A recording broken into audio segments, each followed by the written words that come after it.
Meu Deus, e agora? Com a entrada no pecado do mundo, todos irão morrer? Lá em Romanos capítulo 6, verso 23, diz que o salário do pecado é a morte.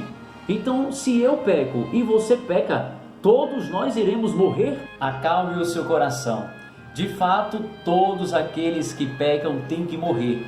Mas Deus, Ele planejou a salvação antes mesmo de criar o mundo para todos nós. E é sobre isso que nós vamos falar agora. Me acompanhe! Então foi mais ou menos assim. Deus, Jesus e o Espírito Santo estavam reunidos conversando sobre criar o mundo. E eles estavam dialogando, dizendo que não queriam criar robôs para obedecer a Deus de forma automática.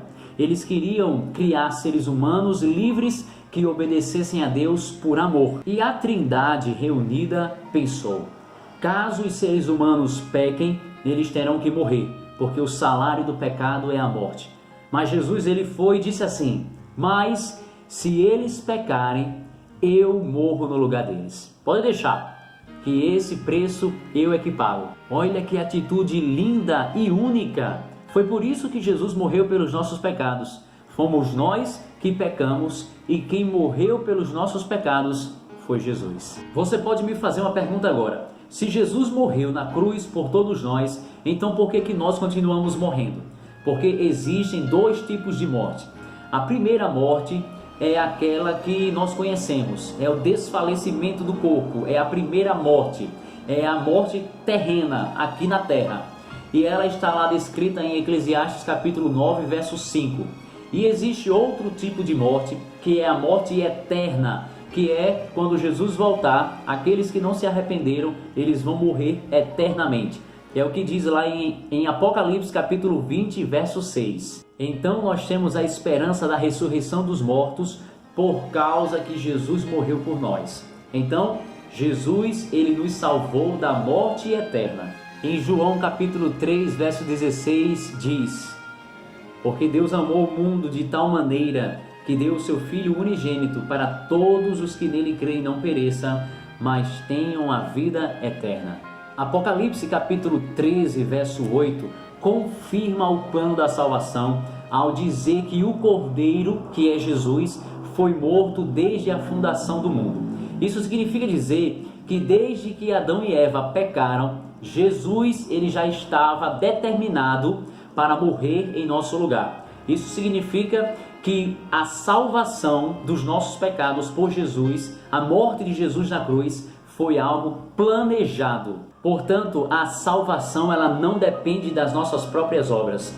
Se eu faço caridade, dou alimento aos pobres, ajudo os necessitados, guardo os mandamentos, isso não me leva para o céu. Para que eu não possa chegar e dizer que eu fui bonzinho, eu fui caridoso e por causa disso eu mereço ir para o céu. Tá vendo? Se eu vou para o céu por causa das minhas próprias obras, então é porque eu mereço. Mas eu não mereço nada, eu sou pecador, eu sou errante e eu não mereço a graça de Jesus. Eu vou para o céu unicamente porque Jesus Cristo morreu na cruz. É o que diz lá em Efésios capítulo 2, versículo 8 e 9. Acompanhe comigo. Pois pela graça de Deus vocês são salvos por meio da fé.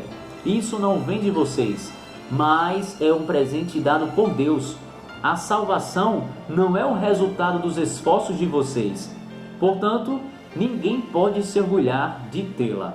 A salvação ela já é garantida. Se você quiser ser salvo, você já tem essa garantia. Jesus morreu por você.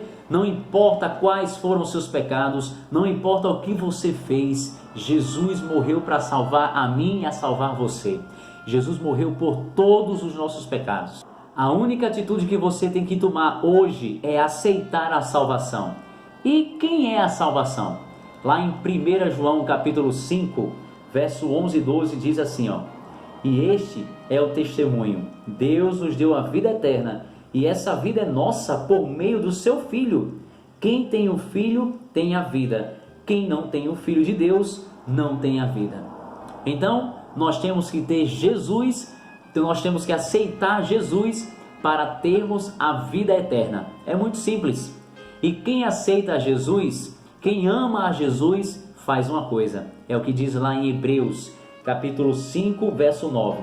Diz assim: e depois de ser aperfeiçoado, ele se tornou a fonte da salvação eterna para todos os que lhes obedecem.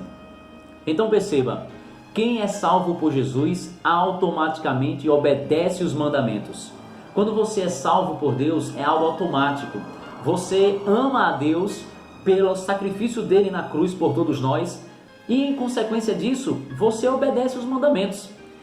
Da mesma forma que nós obedecemos ao nosso pai, à nossa mãe, quando ele pede para a gente não fazer alguma coisa porque nós amamos a eles. Da mesma forma é Deus. Quando nós amamos a Deus, nós obedecemos os mandamentos.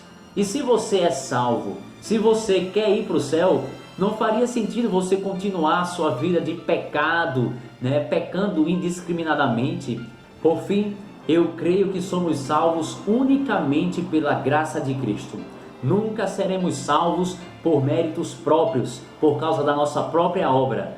Eu desejo que todos nós possamos amar a Jesus. Esse Jesus maravilhoso que se entregou, morreu por nós, foi humilhado, foi pregado na cruz para nos salvar. E em reconhecimento desse amor, que possamos amar a Deus e obedecer os seus mandamentos. Leia a Bíblia, estude, pesquise, seja curioso, pois a curiosidade salvou o gato. Qualquer coisa, conte comigo. Estamos aí.